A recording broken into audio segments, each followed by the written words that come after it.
नमस्कार, जय हिंद। आज करेंगे एनसीईआरटी क्लास 9th चैप्टर 8 की एक्सरसाइज 8.2। चूँकि 8.2 से संबंधित जो मिड पॉइंट थ्योरम और उसका कन्वर्स थ्योरम थी, ये सारे सवाल उस पर आधारित हैं। मिड पॉइंट थ्योरम और उसका कन्वर्स दोनों के वीडियो ऑलरेडी बना चुके हैं।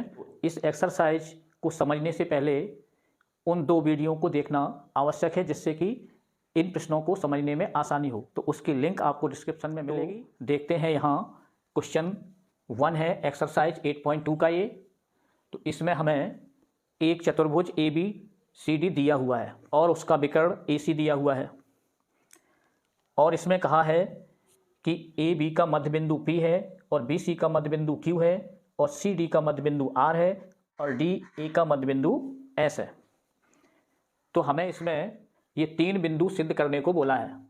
तो पहले पॉइंट में SR समांतर AC एवं SR 1/2 AC सिद्ध करना है, और दूसरे पॉइंट में PQ इक्वल SR, और तीसरे सब क्वेश्चन में PQRS बताना है कि एक समांतर चतुर्भुज है।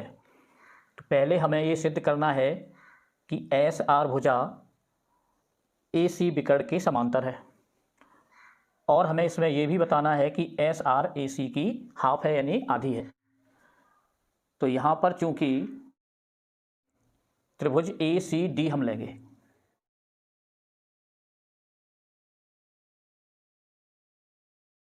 तो यहां देखेंगे कि S यहां AD का मध्य बिंदु है,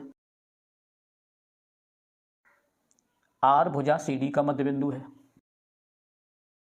ये हमें दिया हुआ है, और SR मध्य बिंदुओं को मिलाने वाली रेखा है।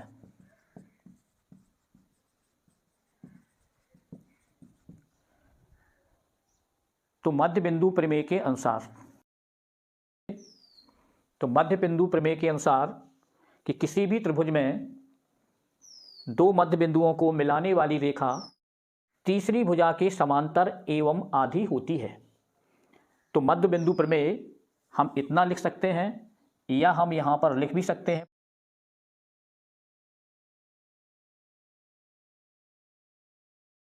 तो इसके अनुसार, इसीलिए हम लिख देंगे कि SR समांतर होगी AC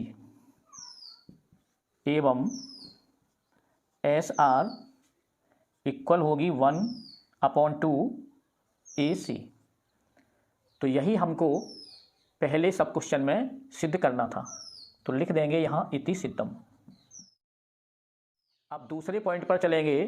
तो इसमें सिद्ध करना है कि PQ और SR दोनों इक्वल हैं। कि अब हम इस त्रिभुज को लेंगे ABC। तो त्रिभुज ABC में तो चूंकि इसमें P व Q क्रमशः AB व BC के मध्य बिंदु हैं, AB एवं BC के मध्य बिंदु हैं। तो PQ मध्य बिंदुओं को मिलाने वाली रेखा है। तो पुनः हम मध्य बिंदु प्रमेय से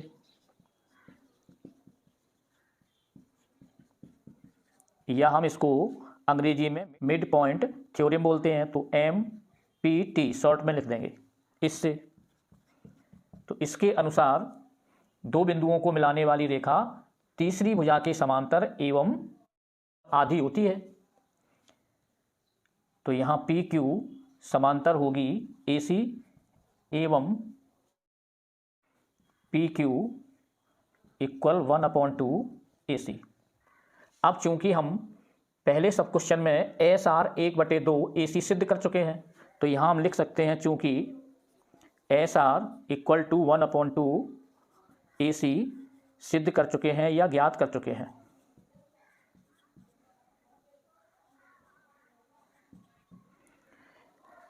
तो इसीलिए हम लिख सकते हैं कि 1/2 AC यानी SR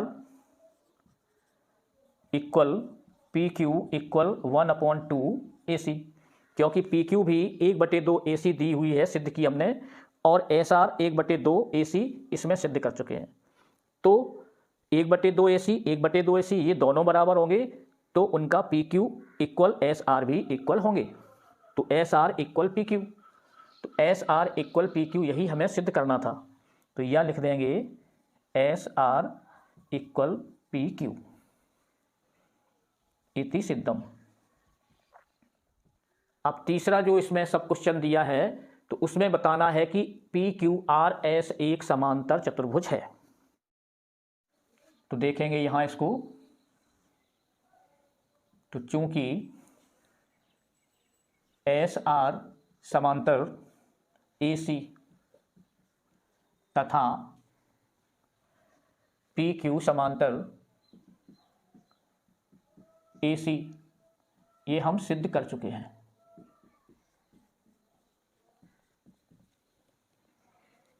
तो इसलिए हम लिख देंगे यहां कि SR समांतर PQ समांतर AC, यानी AC के समांतर SR भी है और AC के समांतर PQ भी है। तो फिर SR समांतर PQ होगा। और SR equal PQ, SR equal PQ ये भी हम ज्ञात कर चुके हैं।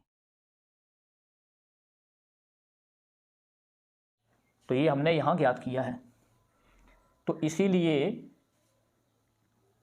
बोल देंगे चतुर्भुज PQRS एक समांतर चतुर्भुज है, क्योंकि समांतर चतुर्भुज में दो भुजाएं समान होना चाहिए और समांतर होना चाहिए।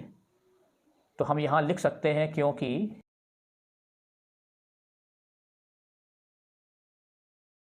समांतर चतुर्भुज में सम्मुख भुजाओं का एक युग्म बराबर व समांतर होता है, तो उसे हम समांतर चतुर्भुज कहते हैं।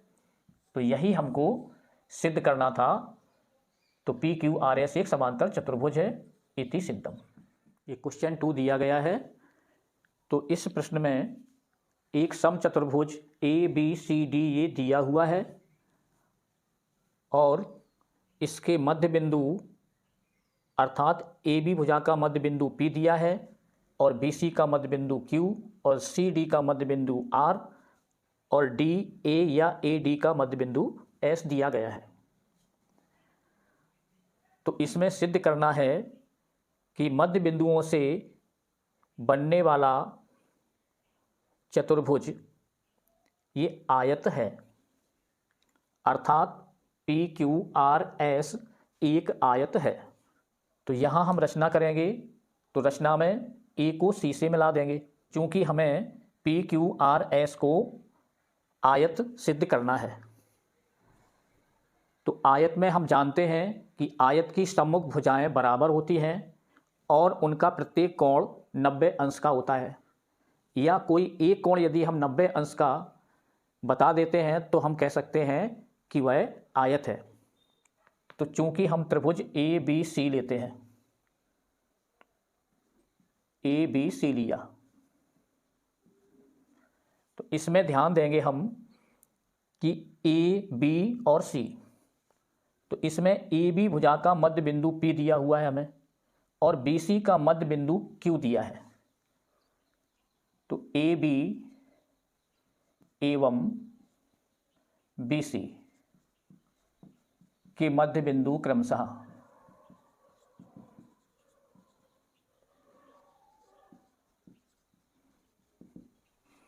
P एवं Q हैं।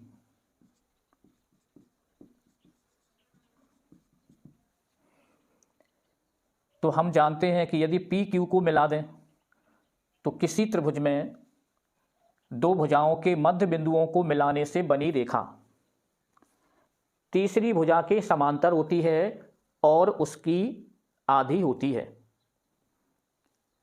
यानी कि मध्य बिंदु प्रमेय कहलाती है। तो मध्य बिंदु प्रमेय से MPT के अनुसार PQ ये समांतर होगी AC,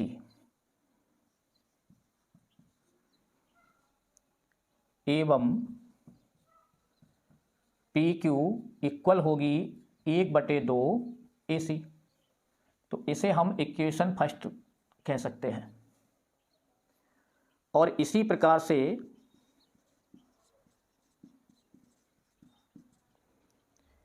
त्रिभुज ACD लेंगे।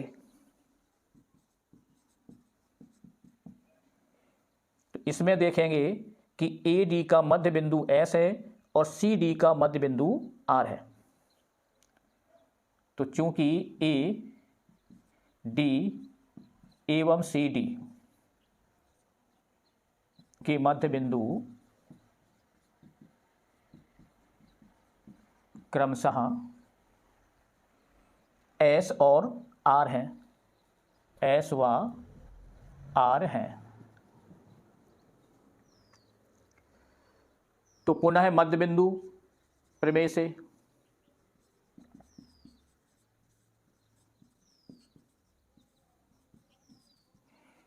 तो जो यहां प्रमेय लागू हुई वही इस त्रिभुज में भी लागू होगी, क्योंकि S और R मध्य बिंदु हैं और मध्य बिंदुओं को मिलाने से ये RS रेखा बनी और ये रेखा तीसरी भुजा यानी कि AC की समांतर होगी और ये AC की आधी होगी।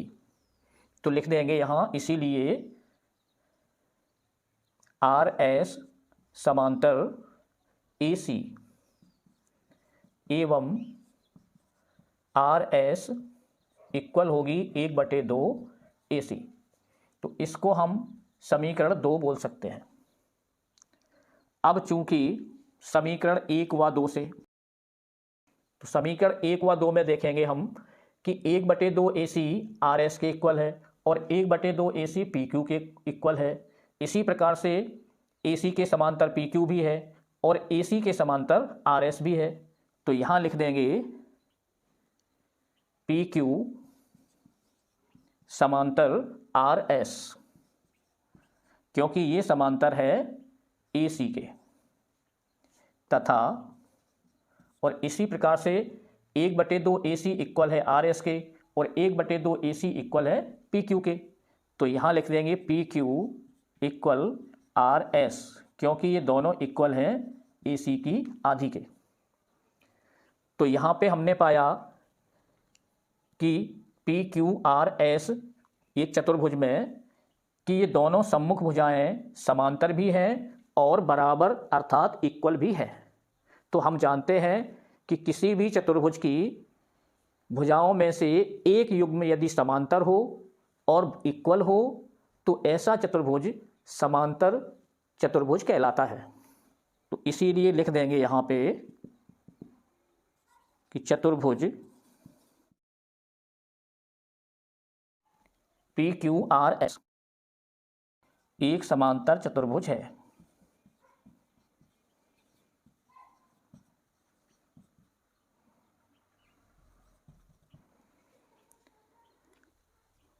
तो अब इस परिभाषा के अनुसार तो हमारी RQ भुजा भी SP के समांतर होंगी।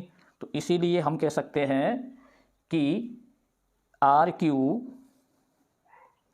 समांतर SP तथा RQ इक्वल SP, यानी समांतर चतुर्भुज की परिभाषा से। तो अब हमें इसमें कोई भी एक कोण 90 डिग्री का बताना है तो सिद्ध हो जाएगा कि सम्मुख भुजाएं इक्वल हैं और उनके बीच का कोण भी 90 अंश का है, इसीलिए ये आयत है। तो अभी ये समांतर चतुर्भुज है। तो अब देखेंगे हम इस त्रिभुज में, तो चूंकि ये कोण A है और हमारा AC विकर्ण है, तो समचतुर्भुज का विकर्ण शीर्ष कोण को या सम्मुख कोणों को समद्विभाजित करता है। तो यहां पे हम इन दोनों त्रिभुजों को लेंगे, यानी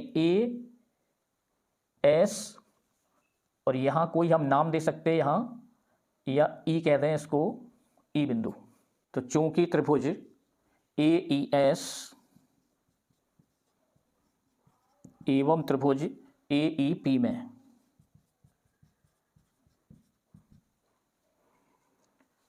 तो यहां देखेंगे इसको हम यदि कोण 1 नाम दे दें, इसको कोण 2 नाम दे दें, तो कोण 1 ये बराबर होगा कोण 2 के, क्योंकि समचतुर्भुज में विकर्ण सम्मुख कोणों को समद्विभाजित करता है।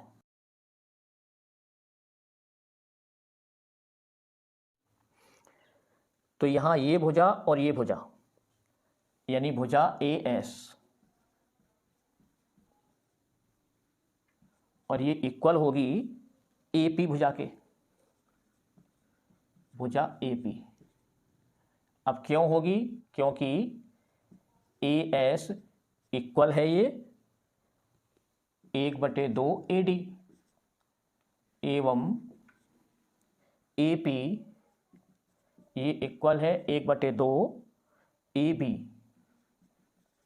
यानी AB की हाफ है ये, और ये AD की हाफ है AS। ये हमें दिया हुआ है, समचतुर्भुज की भुजाएं हैं ये।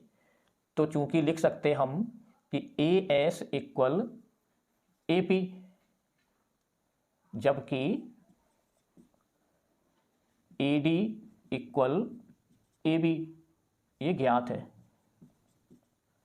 तो AB इक्वल AD ये हमें ज्ञात है, तो इसका हाफ और इसका हाफ बराबर होगा, तो ये हाफ बराबर होगा इनके। तो AS इक्वल भुजा AP हो जाएगी। तो ये कोण और ये कोण इक्वल मिला, और ये भुजा इक्वल मिली हमें। और देखेंगे कि AE दोनों में उभयनिष्ठ भुजा है। तो चूंकि AE इक्वल AE तो ये उभयनिष्ठ है।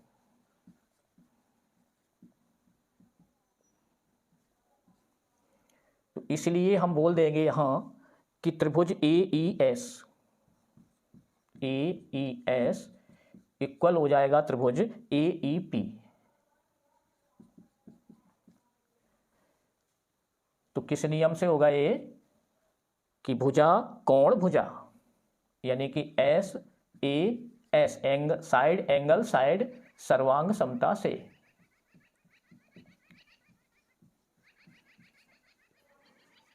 तो यहां पे हम बोल सकते हैं कि ये कोण और ये कोण इक्वल हो जाएगा। तो इसीलिए इसको मान लो 3 कोण कह दें, इसको हम 4 कोण कह दें।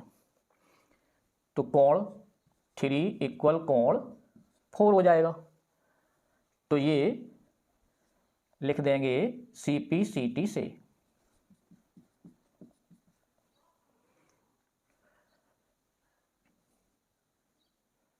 तो इसीलिए यहाँ पे 3 और कोण 4, तो कोण 3 और प्लस कोण 4, यदि इनको हम जोड़ेंगे तो ये हमें मिलेंगे 180 डिग्री। क्यों मिलेंगे?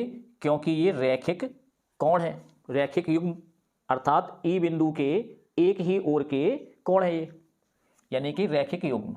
इसको लिख देंगे हम रैखिक युग्म कोण। तो इनका दोनों का योग 180 अंश हुआ।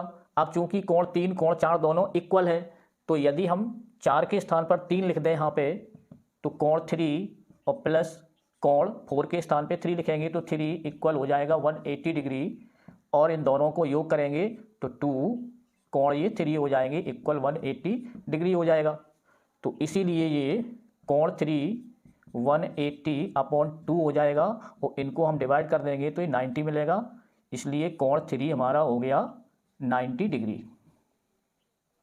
तो ये कोण 3 90 डिग्री हुआ। तो कोण 3 यानी इसको यहाँ करेंगे तो कोण 3 इक्वल हमें दिया गया है कोण 4। तो ये दोनों कोण हमारे 90 डिग्री के मिलेंगे हमें। तो देखेंगे यहाँ पर कि ये दोनों कोण 90 डिग्री के हुए। अब यदि हम यहाँ देखें तो इसको हम यदि 5 नाम दे दें, कोण 5 कह दें, तो कोण 5 ये हमारा इक्वल हो जाएगा कोण 4 के, और ये इक्वल हो जाएगा 90 डिग्री के, क्योंकि ये शीर्षाभिमुख कोण है।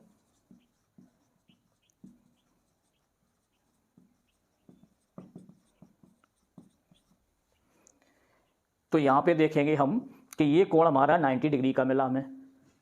अब हम ये सिद्ध कर चुके हैं कि आर एस समांतर ए सी, तो चूंकि आर एस समांतर ए सी ये हमें ज्ञात है।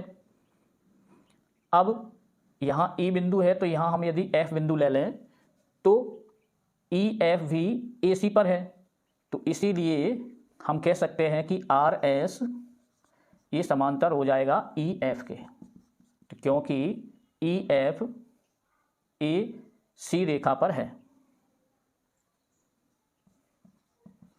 ए सी पर है।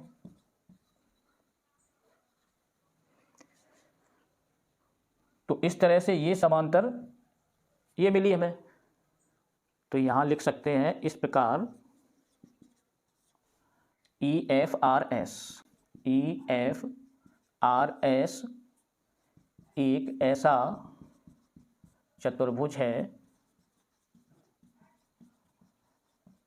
जिसमें सम्मुख भुजा का एक युग्म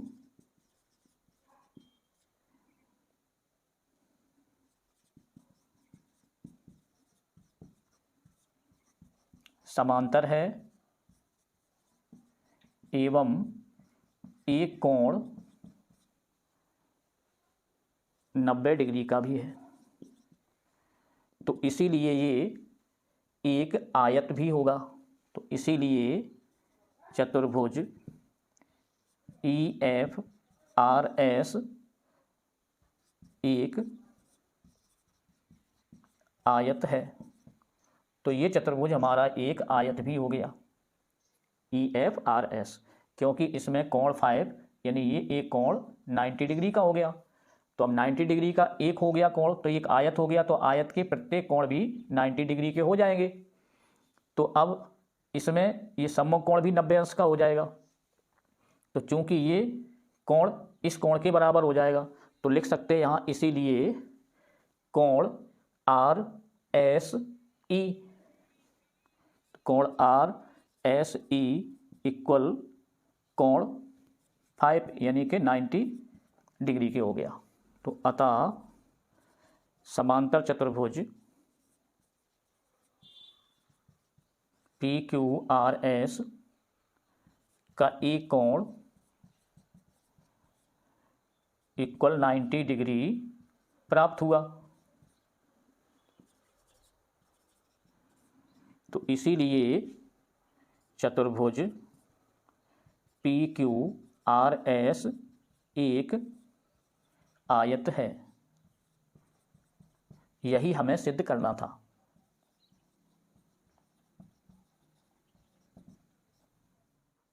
क्वेश्चन 3 है ये। इस प्रश्न में एक आयत ए बी सी डी ये दिया गया है और इसकी भुजाओं के मध्य बिंदु पी क्यू आर एस ये दिए हुए हैं। तो हमें पी क्यू आर एस को मिलाने से जो चतुर्भुज बनता है इसे बताना है कि ये चतुर्भुज एक सम चतुर्भुज है, ये हमको सिद्ध करना है। तो हमने एक लाइन खींची ए सी को मिलाते हुए, जो कि आयत का विकर्ण है। तो चूंकि हमें पी क्यू आर एस को समचतुर्भुज बताना है, तो समचतुर्भुज में चारों भुजाएं समान होनी चाहिए। तो हम एस पी, पी क्यू और क्यू आर और आर एस को समान बनाएंगे, तो हम सिद्ध कर देंगे कि समचतुर्भुज की चारों भुजाएं समान होती हैं, तो ये समचतुर्भुज है और सम्मुख भुजाएं समांतर भी होती हैं। तो यहाँ पे लिखेंगे चूंकि त्रिभुज ए बी सी में पी एवं क्यू क्रमशः ए बी व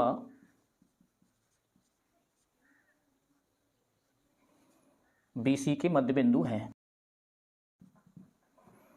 तो इसीलिए पी क्यू ये समांतर होगी ए सी के एवं पी क्यू ये इक्वल होगी 1/2 ए सी के, यानी कि मध्य बिंदु प्रमेय। और इसी प्रकार से देखेंगे हम त्रिभुज ए डी सी।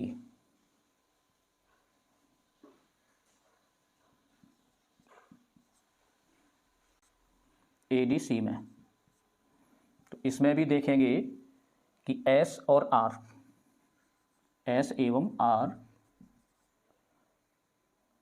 क्रमशः AD एवं CD या DC के मध्य बिंदु हैं।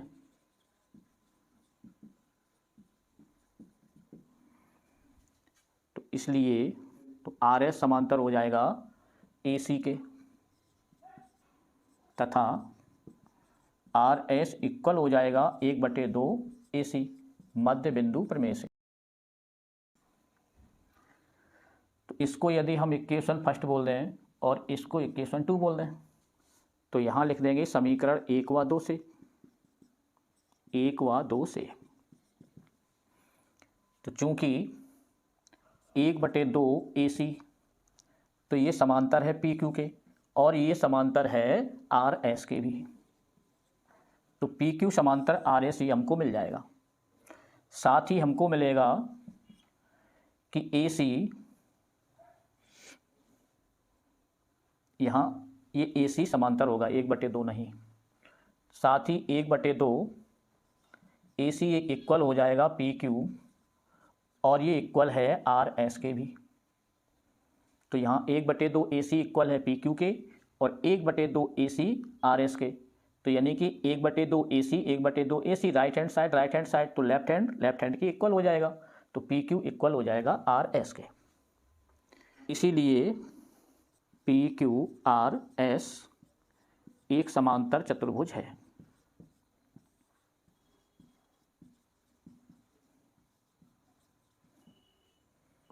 क्योंकि समांतर चतुर्भुज वह होता है जिसमें भुजाओं का एक युग्म यदि बराबर हो और समांतर हो। तो इसीलिए फिर हम बोल सकते हैं कि PS समांतर हो जाएगी RQ के या QR एवं PS इक्वल भी हो जाएगा QR के समांतर चतुर्भुज की परिभाषा से। तो इस प्रकार से हमने ये भुजा और ये भुजा इक्वल निकाली और ये भुजा इक्वल प्राप्त की। तो ये समांतर चतुर्भुज हो गया। अब हमें ये चारों भुजाएं समान बताना है तो हम कह देंगे कि ये PQRS एक समचतुर्भुज है। तो इसके लिए अब हम देखेंगे इन दो त्रिभुजों को। तो चूंकि त्रिभुज APS एवं त्रिभुज BPQ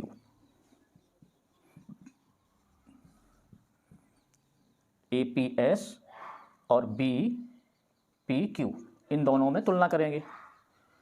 तो यहाँ देखेंगे चूंकि ये कोण A और कोण B यानी कोण A इक्वल कोण B, ये 90 अंश ये दिया है क्योंकि ये आयत का कोण है, आयत का कोण है। तो एक बात हमें ये मिली, कोण समान मिले। अब हम देखेंगे यहाँ कि ये भुजा और ये भुजा यानी AS इक्वल होगी BQ के। तो क्योंकि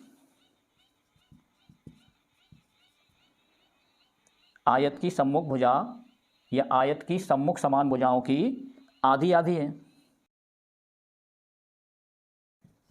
आयत की सम्मुख भुजाएं बराबर होती हैं तो AD इक्वल BC है। तो AD का आधा तो BC का भी आधा बराबर होगा। तो इसलिए AS इक्वल BQ हो जाएगा।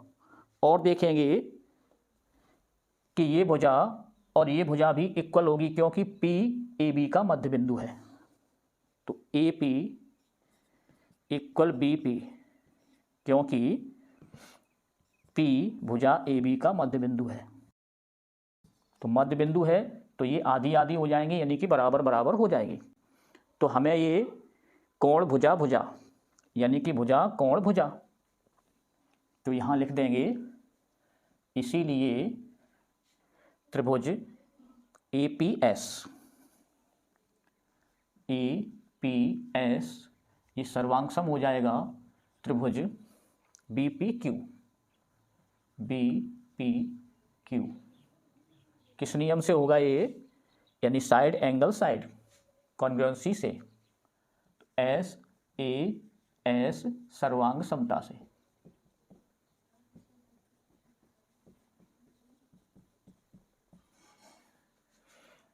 तो इसीलिए हम कह देंगे कि दोनों त्रिभुज यदि सर्वांग सम हो गए तो इनकी संगत भुजाएं और संगत कोण भी समान हो जाएंगे। तो SP या PS इक्वल हो जाएगा PQ के। तो इसीलिए PS इक्वल PQ, यानी CP/CT से। तो ये दोनों भुजाएं हमारी समान हो गई। तो अब चूंकि हम देख चुके हैं कि PS इक्वल QR भी है और PQ इक्वल SR, तो ये हम ज्ञात कर चुके हैं।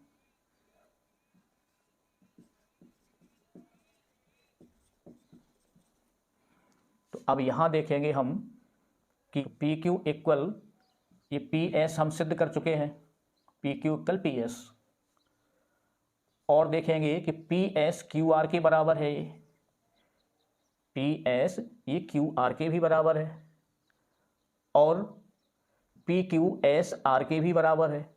तो PQ यानी PQ SR, तो SR भी लिख देंगे यहाँ। तो इस प्रकार से ये चारों भुजाएं परस्पर बराबर हुई।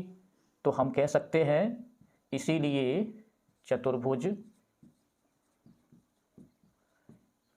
PQRS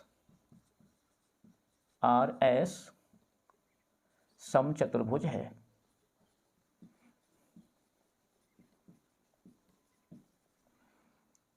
इति सिद्धम। क्वेश्चन 4 ये दिया गया है। तो इस क्वेश्चन में एक समलंब चतुर्भुज ABCD हमें दिया गया है और इसमें AB समांतर DC, या हम इसको CD कह सकते हैं। तो ये दोनों समांतर हैं और विकर्ण BD है और AD के मध्य बिंदु E से होकर के एक ये AB के समांतर ये रेखा खींची गई है। तो इसमें हमें सिद्ध करना है कि FCB या BC का मध्य बिंदु है। तो चूंकि इसमें हम त्रिभुज ABD को सर्वप्रथम लेंगे, ABD में तो E AD का मध्य बिंदु है, E भुजा AD का मध्य बिंदु है।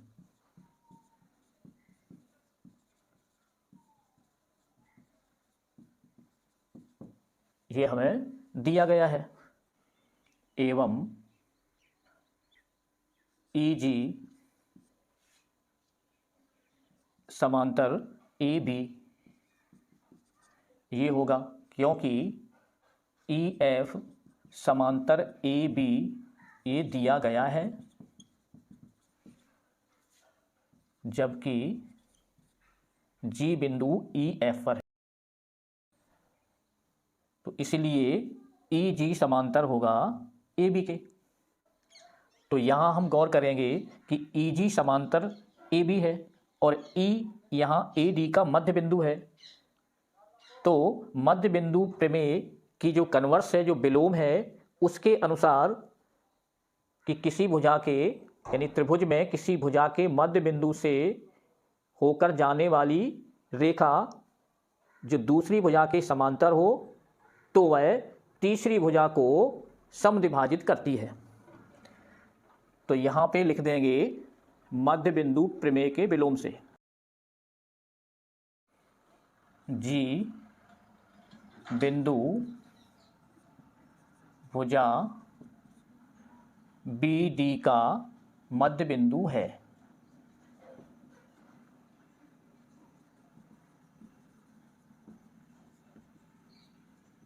तो ये मध्य बिंदु हो जाएगा। तो अब हमें ये मध्य बिंदु प्राप्त हो गया कि जी BD का मध्य बिंदु है। तो अब हम देखेंगे इस त्रिभुज को, त्रिभुज BCD में।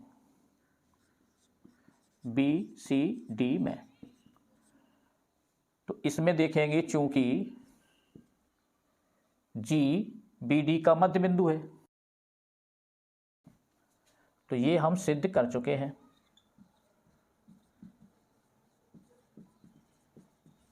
ये हमने सिद्ध किया यहां। तो अब ये मध्य बिंदु हुआ और GF समांतर होगी CD तथा GF समांतर दी है DC, क्योंकि EF समांतर AB है। तो चूंकि EF समांतर AB है और AB समांतर DC है, तो ये हमें ज्ञात है। एवं GF EF का ही एक भाग है। GF भुजा EF का एक भाग है। तो यदि EF समांतर होगी DC, तो फिर GF भी समांतर होगी DC। तो इसलिए GF समांतर DC होगी। तो पुनः हम मध्य बिंदु प्रमेय का विलोम उपयोग करेंगे। इसे अंग्रेजी में बोल सकते हैं converse of middle point theorem. इसीलिए कह देंगे कि F BC का मध्य बिंदु है। तो यही हमें सिद्ध करना था।